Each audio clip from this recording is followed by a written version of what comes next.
Ang tawag dito mga bossing is thermostat. Parte ito ng engine cooling system natin mga bossing. Okay, so nilalagay ito sa labasan ng ating mainit na coolant. Ayan yung makikita nyo itong thermostat housing na to. Papuntahin yung hose, tapos sa radiator hose na nandun sa ibaba, tapos andito yung radiator, di ba? Okay.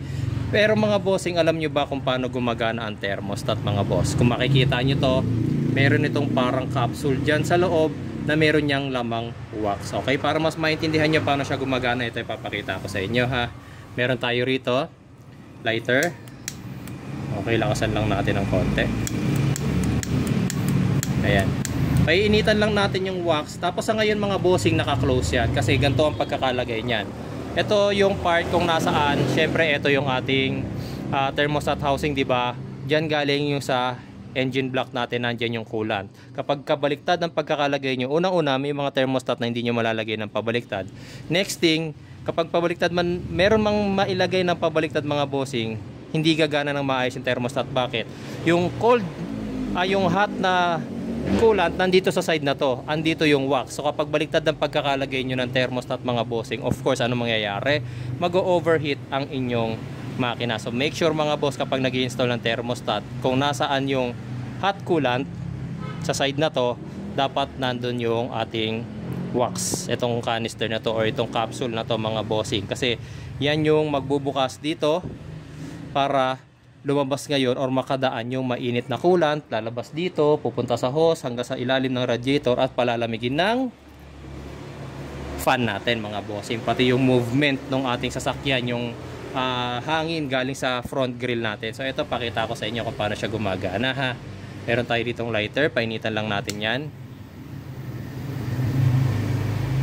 Yan nga pala, bago ko pala ituloy yan, ang mga thermostat mga bossing is meron certain temperature kung saan nagbubukas yung kanilang valve. Ito mga bossing, nakalagay dito is 76, kita nyo ba? 76.5 degrees Celsius. Yung iba 82, yung iba 85. Okay, so syempre nakadepende yan kung anong specification ng makina ninyo. Okay, so sundan na natin mga boss. Gawin na natin yung ating test. Painitan lang natin to.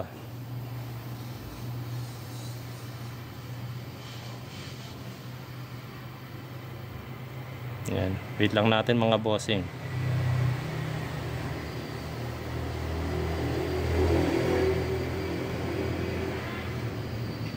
Yan. Nakikita kong umuusad na yung ating yung ating thermostat at napapaso na rin ako.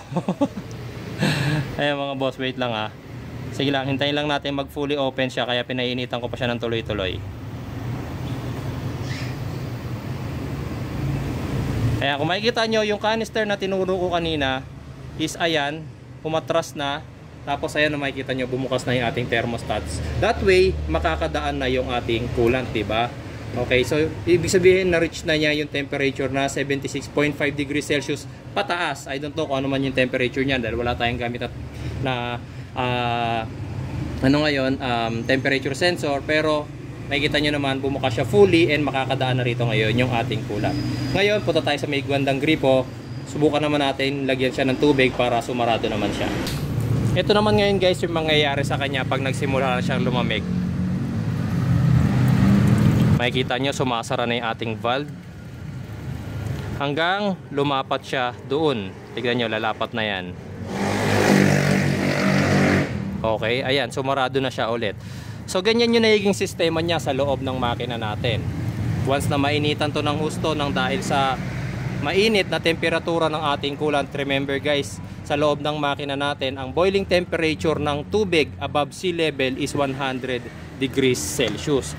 Pwedeng mas uminit pa dyan yung ating mga makina mga bossing, kaya tayo gumagamit ng coolant para mas mataas ang boiling point ng coolant. Ngayon, kapag napainitan na yan ng husto ng coolant, kapag na-reach na niya yung 76.5 degrees Celsius pataas, nagsisimula ng bumukas yung ating thermostat valve. Makakadaan ngayon yung mainit na coolant, so lalabas. Paglabas ng mainit na coolant, siya namang pagpasok ng malamig na coolant doon sa ating loob ng makina. So tatama, pag nakaabot sa kanya ngayon yung medyo malamig na coolant, hindi naman sobrang lamig mga bossing, don't misinterpret.